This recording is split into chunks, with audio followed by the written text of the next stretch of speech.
खुशी खुशी घर से लाखों रुपए देकर के अपने बच्चों को गुलाम बनाने के लिए एक संस्था में भेज रहे हो, जिस संस्था ने शुरुआत ही यहां पर हमें गुलामी की मानसिकता देने के लिए की।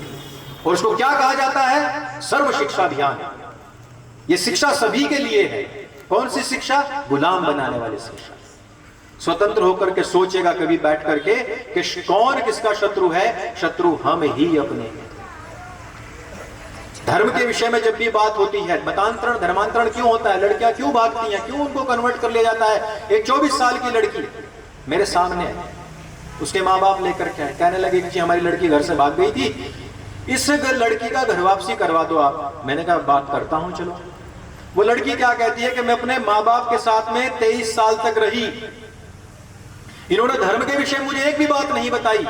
1 साल से मैं अब्दुल के साथ में हूं, 1 साल के अंदर इसने मुझे सब कुछ पढ़ा दिया, मुझे कलमा रटवा दिया, मुझे नमाज पढ़ा दी, मुझे अजान पूरी पढ़ा दी, मेरे को आज हज से लेकर के जकात से लेकर के जितने हमारे 5 स्तंभ है सब कुछ पढ़ा दिया। अब भाई साहब मुझे बताओ ये 23 साल वाली परवरिश मेरे काम आएगी या 1 साल वाली परवरिश काम आएगी? मैंने कहा बहन तुरंत इस अब्दुल का हाथ पकड़ और भाग जा। बिल्कुल अपने माँ बाप के साथ रहने की आवश्यकता नहीं है। 23 साल में वो क्या पढ़ाते रहे उसको? आर्किमिडीज का सिद्धांत, फैराडे का सिद्धांत, ये वाला सिद्धांत, वो वाला सिद्धांत, क्या काम आया उसके सिद्धांत? आप मुझे बताओ, 2 भाइयों के बीच में लड़ाई हो रही है, उन 2 भाइयों के बीच में लड़ाई सुलझाने के लिए आप पूरा एकेडमिक उठा लाओ अपना PhD तक का, कहां उसमें लिखा हुआ है कि 2 भाइयों के बीच में सुलह इस प्रकार से होनी चाहिए? बताओ। ये हमारा शत्रु अबोध है। हमने सीखा ही नहीं कि हमें जीवन कैसे जीना है, हमने सीखा कि हमें गुलाम कैसे बनना है। माँ बाप ने हमें क्या सिखाया?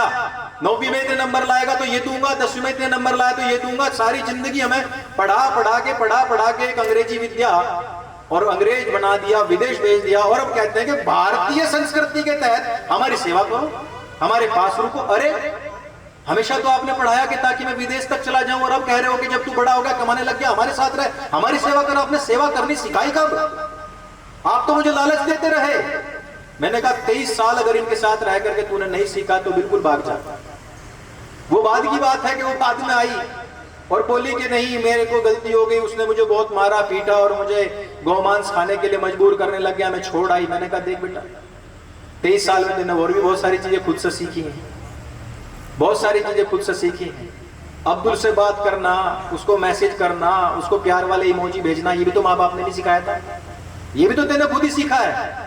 ऐसा नहीं बात है कि धर्म की बात हर जगह नहीं है, धर्म की बात तो बेटा तू सीख सकती थी, परंतु उस टाइम पे जो डोपामिन मिल रहा था इसी से ही तो तू ले रही थी उस डोपामिन को, खुशी के जो हार्मोन्स होते हैं, तो वो ले लिया। उसके बाद तुझे बाद में पता पड़ा शत्रु अबोध ये है। जब बच्चे हमसे क्वेश्चन करते हैं, छोटा बालक जो होता है ना 2 साल का 3 साल का बोलना सीखता है, 2-3 साल का जो बच्चा होता है जो बोलना सीखता है, वो आपसे पूछता है मम्मा ये क्या है? आप बता दोगे बेटा ये लाइट है, ये कैमरा है, पंखा है। वो 50 बार पूछेगा आपसे, आप थक जाओगे क्योंकि आपको काम है। उसके जवाब कौन दे सकता था? जो वानप्रस्थी हो चुका, जो सन्यास धर्म में आ चुका है। कौन? यानी कि उसके दादा दादी, उनके पास फ्री टाइम है, उनके लिए वो एंटरटेनमेंट है। लेकिन हमने तो न्यूक्लियर फैमिली बना ली। अब कौन देगा आंसर? अब मैं गया चिढ़ या वाइफ गई चिढ़, ले फोन पकड़, ये देख, ये इलाज है। मैं आज एयरपोर्ट पे आ रहा, छोटी सी बच्ची माँ अपने फोन में लगी पड़ी है, उसकी बेटी हाथ में टैब लेकर के अपने उस टैब में लगी पड़ी है। बताओ क्या जीवन है ये? दादा दादी अपने जीवन को चलाने के लिए लास्ट में क्यों पोता पोती मांगते हैं? क्योंकि वो दोनों एक दूसरे के पूरक हैं, दोनों का अब जीवन वैसा आ चुका है, दोनों बिल्कुल रिलैक्स है, एकदम रिलैक्स। वो सिखाएगा, वो सीखेगा। वो 50 बार भी बोलेगा तो क्योंकि ब्याज प्यारा होता है तो वो उसको बताएगा कि हाँ बेटा ये कौवा है, 50 बार भी, 50-51 बार भी हंस के कहेगा हाँ कौवा है। लेकिन हम इरिटेट होते हैं, हम जवाब नहीं देना चाहते। वो बच्चा बड़ा होता है, 5-6 साल का होता है, उसको समझ आती है कि 50 बार नहीं पूछना होता। स्कूल जाता है, 4 चीज उसके साथ घटित होती हैं। मम्मा आज मेरे साथ ये घटित हुआ, वो घटित हुआ, हाँ चल ठीक तेरा काम यही है, वहां बैठ टीवी देख ले, वहां बैठ मैडम को बुला दिया, इसको ये करवा दो जी, उसको वो करवा दो जी। क्या चल रहा है ये? जब हम सारी चीजें आउटसोर्स करते हैं ना, हमारा बेटा भी आउटसोर्स हो जाता है, हमारी बेटी खुद आउटसोर्स हो जाती है। ये हिंदुओं को आदत पड़ चुकी है, एक बच्चा पैदा करना आउटसोर्स रह गया है बस, और वो भी हो रहा है। सरोगेसी कर रहे हैं, टेस्ट ट्यूब बेबी कर रहे हैं, आईवीएफ करवा रहे हैं, केवल वो बच्चा रह गया बस इनको आउटसोर्स करना। नहीं तो सुनो, उसके बाद मिडवाइफ रख रहे हैं, ये पालेगी, उसका पूरा ध्यान रखेगी। वो थोड़ा बड़ा हुआ 2-2.5 साल का प्री नर्सरी में डाल देंगे, वो ध्यान रखेगी। उसके बाद में फिर वो स्कूल जाएगा, उसको एक आया आती है, उसको नहलाती है, धुलाती है, फिर एक और आया आएगी, वो उसको सूटकेस की तरह उठाएगी, बच्चे को बस में रखेगी, वहां ड्राइवर होगा, कंडक्टर होगा, वो उसको सीट में बिठाएगा, वही उठा करके स्कूल रूम में ले जाएगा, वही उठा करके वापस लाएगा। वहां टीचर देख रहे हैं, प्रिंसिपल देख रहे हैं, वहां से आएगा तो ट्यूशन वाली देख रही है, उसके बाद में वो टीवी को देख रहा है, वो टीवी उसको देख रहा है। मोबाइल बच्चे का लालन पालन कर रहा है, बच्चा उस मोबाइल से सीख रहा है, टीवी से सीख रहा है, सब चीजें हमने आउटसोर्स कर दी हैं। और बच्चा को सोचते हैं कि ये अभी हमारी प्रॉपर्टी है, ये हमारे काम आएगा। कैसे आएगा भाई? वो बच्चा जब तुमसे स्कूल से आकर के बात करना चाहता है, तुम नहीं करते। वो जब बच्चा पूछता है, मम्मी मम्मी, पापा पापा, ये भगवान जी का हाथी का सूंड क्यों लगा हुआ है, क्या जवाब होता है पता है? हम लोगों का, हिंदुओं का, हे भगवान के नाम पे कोई सवाल नहीं करते। मम्मा ये इनकी सवारी चूहा है तो ये मर नहीं जाएगा, दब नहीं जाएगा। हे भगवान के नाम पे सवाल नहीं करते, चलो पंडित जी के पास चलो, वो बताएंगे। पंडित जी को खुद नहीं पता है बेचारे को, वो कहां से पढ़ के आया है बताओ मुझे? कौन सा धर्म का ज्ञान है, कौन सा धर्म का ज्ञान है जो तुम्हारे आसपास के मंदिरों में बैठे हुए पंडित जी हैं? पूरे भारत भर के मंदिरों का सर्वे करो और उनसे पूछो कि 4 वेद के नाम बता दो, 4 वेद के जो मंत्र दृष्टा थे उन ऋषियों के नाम बता दो। आप मुझे केवल उपनिषदों के नाम बता दो, 6 दर्शनों के नाम बता दो, किस दर्शन में क्या चीज है वो बता दो। नहीं बता पाएगा वो क्या कहेगा? पिंड छुड़ाने के लिए उस बच्चे से जो तुम कर रहे हो, अपने बच्चे से पिंड छुड़ाने के लिए, उसका बच्चा थोड़ा ही ना वो क्या कहेगा? भगवान के नाम पे सवाल नहीं करते। चलो, कहां नहीं करते भाई सवाल? 6 के 6 दर्शन सवाल जवाब से भरे पड़े हैं। श्रीमद् भगवत गीता जी सवाल जवाब से भरी पड़ी है। भगवान श्री कृष्ण स्वयं कह रहे हैं, मेरे से सवाल कर, मैं दूंगा तेरे जवाब, कहीं नहीं मिलेगा तुझे जवाब। विराट स्वरूप भी दिखाना होगा तो भी दिखाऊंगा, पर मैं तेरा जवाब दूंगा। युद्ध में उतर, युद्ध अवश्यम भावी है और तू ही लड़ेगा, तू ही निमित्त है, किसी और का चयन नहीं किया मैंने अर्जुन, तेरा ही चयन किया है। ठोक पीट के बजा के जब भी तेरे से ही युद्ध करवाऊंगा, भगवान ने कहा ये बात। और हम क्या कहते हैं? धर्म के नाम पर सवाल नहीं करते, भगवान के नाम पर सवाल नहीं करते। और वही सवाल जब किसी टीसीएस कंपनी में होता है, जब किसी लेंसकार्ट में होता है, जब किसी महिंद्रा में होता है, अमेजन में होता है, वहां का स्टाफ आपसे करता है, तब आपके बच्चे क्या करते हैं? गुलामी की मानसिकता जो आपने उनके अंदर डाली कि प्रमोशन लेना है, प्रमोशन लेना है, प्रमोशन लेना है, 10वीं में पास होगा साइकिल दूंगा, वही तो प्रोफेसर भी कह रहा है, वही उसका बॉस कह रहा है प्रमोशन लेना है। तो वहां उसके टीसीएस में क्या कहा? टीम लीडर ने क्या कहा? निदा खान ने क्या कहा? नमाज पढ़ो, ज़कात दो, अजान सीखो तो तुम्हारा प्रमोशन होगा। और हिंदुओं ने एक बार भी खुददारी पाकर यह नहीं कहा कि थू है ऐसी नौकरी के ऊपर, हम नहीं करेंगे। नहीं, सबके सब बिस्ते चले गए, सबके सब बिस्तर बने, सबके सब बिस्तर बने। ये शत्रु अबोध है और ये इसका कारण यह है कि इसकी परवरिश घरों से नहीं होती है। अंकुरारी बहुत बदनाम है कि मलिक शौक बहुत बोलता है, क्रिश्चियनिटी बहुत बोलता है, परंतु नहीं बोलेगा, खरगोन में आकर नहीं बोलेगा। इस कारण नहीं कि मुझे किसी मलिक से डर है, क्योंकि इस कारण, क्योंकि इस जगह पर जहां पर मुझे युवाओं की संख्या सबसे ज्यादा होनी चाहिए थी वो नहीं है। ये संदेश आप लेकर के जाओ कि हमारे अंदर बैठा हुआ हमारा डर, हमारा इंफीरियरिटी कॉम्प्लेक्स, सबसे बड़ा शत्रु यही है हमारा। किसी भी लकड़ी या पेड़ को मान लो, लोहा डायरेक्ट नहीं काट सकता। कुल्हाड़ी के अंदर, लोहे की कुल्हाड़ी के अंदर जब लकड़ी का बींटा जाता है ना, तब पेड़ कटता है।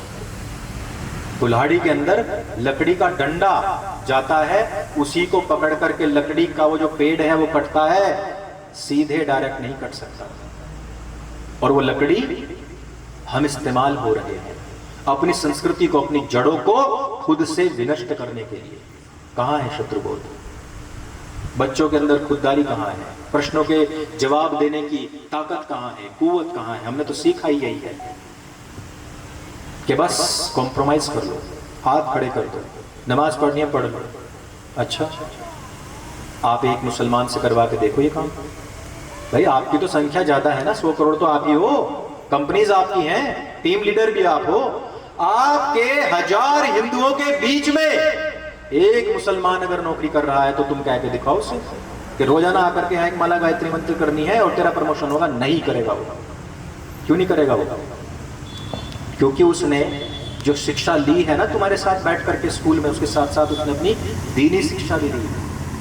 और दीन की शिक्षा में कहा गया है कि यदि तुमने किसी के साथ में भी कुफर कर लिया, यानी कि अल्लाह के साथ किसी को शामिल कर लिया, तो तुम्हें जहन्नम मिलेगी। एकदम कोरा झूठ कॉन्सेप्ट है, लेकिन उनका पीएचडी साइंटिस्ट लेवल का बंदा इस बात को मानता है। देखो, ब्रेन वॉशिंग इसको कहते हैं। और हम तो ब्रेन वॉशिंग करने को भी नहीं कह रहे अपने बच्चों की, हम तो ये कह रहे हैं कि उनको सत्य को सत्य के रूप में सिखाओ और असत्य को असत्य के रूप में सिखाओ। हमसे इतना भी नहीं हो रहा है। अब्राहमिक रिलीजन्स जितने भी हैं उनका पूरा आधार ही झूठ पर टिका हुआ है, परंतु उन्होंने अपने लोगों को फिर भी ब्रेन वॉश करके इतना कट्टर बना लिया। और जो सत्य सनातन वैदिक धर्म जो सनातन काल से चला आ रहा है, जिसके वैज्ञानिक प्रमाणों के ऊपर आज भी वैज्ञानिक जब रिसर्च करते हैं तो चौंक जाते हैं कि हजारों लाखों वर्ष पूर्व इन्होंने कहां से इतनी बड़ी खोज कर ली, उसका आंसर हम नहीं दे पा रहे अपने बच्चों को। तो कितनी बड़ी शर्म की बात है। ये संस्कृतियों के विनष्ट होने के संकेत होते हैं। इसलिए ये सोचना बहुत जरूरी है कि क्या जरूरी है, आज की तारीख में क्या जरूरी है, ये सोचना बहुत जरूरी है। हमें क्या करना चाहिए, क्या नहीं करना चाहिए, ये सोचना बहुत ज्यादा जरूरी है। बात चल रही थी शत्रुबोध की, बात चल रही थी हमारे बच्चों की। आप जरा विचार कीजिए, अब यहां का मध्य प्रदेश का तो मुझे नहीं पता, परंतु हमारे इधर जाओगे आप उत्तर प्रदेश हरियाणा की तरफ, तो जिस गांव के अंदर जिस जाति की बहुलता है वो उस गांव का नाम पे लिख देता है ये जाट ग्राम, यादव ग्राम, गुर्जर ग्राम, ब्राह्मण ग्राम, अंबेडकर ग्राम, ऐसे लिखा जाता है। तो हिंदुओं का स्वैग देखो आप कि छोटी सी संख्या में 400 लोग रह रहे होंगे, उस गांव के बोर्ड पे लिख देंगे अंबेडकर ग्राम, गुर्जर ग्राम। मुसलमान इस बात में कभी विश्वास नहीं करता। कभी आपने देखा है कहीं लिखा हुआ मुसलमानों का गांव? कभी देखा इस्लामिक गांव लिखा हुआ? नहीं। उसने देश बनाया पाकिस्तान, इस्लामिक देश, बांग्लादेश इस्लामिक देश, अफगानिस्तान इस्लामिक देश। वो ये चिल्लरों में नहीं जीता भाई। शत्रु को पहचानो, शत्रु की मेंटालिटी को पहचानो। हम जातियों में बटे हुए हैं, वो हमें जातियों बांट करके नहीं देखते, वो हमें सबको एक नाम से पुकारते हैं, काफिर। हम अपने अपने स्वैग में लगे पड़े, यही मेरा गुर्जर ग्राम, मेरा जाट ग्राम, मेरा अंबेडकर ग्राम। ना, वो नहीं करेगा इस काम को।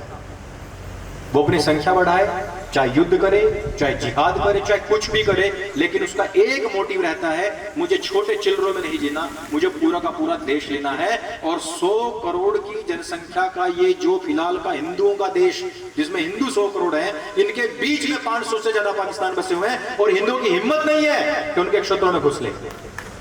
हिम्मत नहीं है इनकी। वो छोटे छोटे जो मिनी पाकिस्तान उनके अंदर घुस भी जाए और तुम्हारे मोहल्लों के अंदर आकर के तुम्हारी बहन बेटियों को छेड़ करके जाते हैं, तुम्हारे लोगों का कत्ल करके जाते हैं, तुम्हारे तीज त्योहारों पर तुम्हारे भीड़ के ऊपर पत्थर बरसाते हैं और वापस पहुंच जाते हैं, तुम्हारे मंदिरों के ऊपर कब्जा करके बैठे हुए हैं और डंके की चोट पर कहते हैं कि नहीं छोड़ेंगे, नहीं छोड़ेंगे, और लड़ लो चाहे युद्ध कर लो। लेकिन वो कृष्ण का काल था जब कहा था कि हम युद्ध करेंगे। हिंदुओं ने भी तो मांगे थे ना, उन्होंने 5 गांव मांगे थे पांडवों ने, हिंदुओं ने 3 मंदिर मांगे थे। मिले क्या बताओ तो? नहीं मिले। अभी तुम्हारे इधर का ही कोई आदमी था, उसका एक सोशल मीडिया पे बहुत वीडियो वायरल हो रहा है और वो कह रहा है कि अभी तुम 24% हैं, इन 75% की 80% की हमने ऐसी तैसी कर रखी है। सोच के देखो, जिस दिन हम 75% हो गए, इन 24% को हम जीने नहीं देंगे, इनको गलियों में निकलने नहीं देंगे हम। ये मेंटेलिटी है उनकी। हमारा विचार क्या है? हमारा विचार है, एक छोटी सी बात से समझाता हूं कि हिंदू के पास यदि पैसा होगा अय्याशी करेगा, मलेच के पास पैसा होगा ना जकात करेगा। हिंदू घर से भागेगा सन्यासी बनेगा, उनका बच्चा घर से भागेगा तो सीधा आतंकवादी बनेगा। ये विचार का भेद है। और इतने बड़े वैचारिक विभेद के बावजूद हम जागने को तैयार नहीं है, हम शत्रु के बारे में जानने को तैयार नहीं है कि उसकी मेंटालिटी क्या है। आज हिंदुओं से गाय नहीं बच रही, बेटी नहीं बच रही, अब तो बेटा भी नहीं बच रहा, कोई जॉब नहीं बच रही, हाथ का कोई काम नहीं बच रहा, जितना फुटकर का काम था नहीं बच रहा। अगर तुम्हारी नौकरी लगती है तो वहां तुम्हारा टीसीएस हो जाता है, वहीं पर तुम्हारा विप्रो हो जाएगा, महिंद्रा हो जाएगा, अमेजन जैसा हो जाएगा, या तो फिर लेंसकार्ट जैसा हाल हो जाता है। हिंदुओं को लेंसकार्ट में जहां पर रिसेप्शन पर वो बैठते हैं ना, जहां उनके पैर होते थे हिंदुओं के मंदिर को, वहां रखवा दिया गया था पैरों के पास में। हिंदुओं की इतनी हिम्मत नहीं हुई कि हमारे देवी देवताओं को हम यहां नहीं रखेंगे, हम यहां रखेंगे या तो नौकरी छोड़ेंगे, बाहर निकल जाएंगे, नहीं हुई उनकी हिम्मत। न्यूज वाले गए तो उन्होंने देखा कि पैर के नीचे रखे हुए और वो बेचारे खड़े हुए एक साइड, बोले हम नहीं बैठ सकते क्योंकि वहां भगवान रखे हुए हैं। इतनी क्या मजबूरी है 100 करोड़ के इस देश के बीच में भी हम हिंदू की क्या मजबूरी है कि हम विरोध नहीं कर सकते? ये वैचारिक विभेद है। हिंदुस्तान के बॉर्डर्स पर लगातार इस्लामिक लोगों की जनसंख्या बढ़ रही है। नेपाल के आसपास के क्षेत्रों में लगातार मदरसों और मस्जिदों की संख्या बढ़ रही है, वहां पर उनकी पॉपुलेशन बढ़ रही है। बांग्लादेश के पूरे बॉर्डर के ऊपर बढ़ रही है, इधर पाकिस्तान के बॉर्डर पर पूरी जनसंख्या बढ़ रही है, लेकिन हिंदू को कुछ नहीं पड़ी। हमारा तो एक ही कॉन्सेप्ट है, एक बच्चा पैदा करो 35 साल की तपस्या के बाद में, वो बच्चे को भी ऐसा रखो उबला हुआ अंडा टाइप, उसका भी छिलका उतार दो, जैसा पिलपिला होता है ना वैसा रखते हैं। पारिवारिक संबंध क्यों नहीं चल रहे हैं? आज से 10 साल पहले इतने तलाक मैंने कभी जिंदगी में देखे जितने आज हो रहे हैं। कारण बताता हूं, कारण क्या है? हिंदू का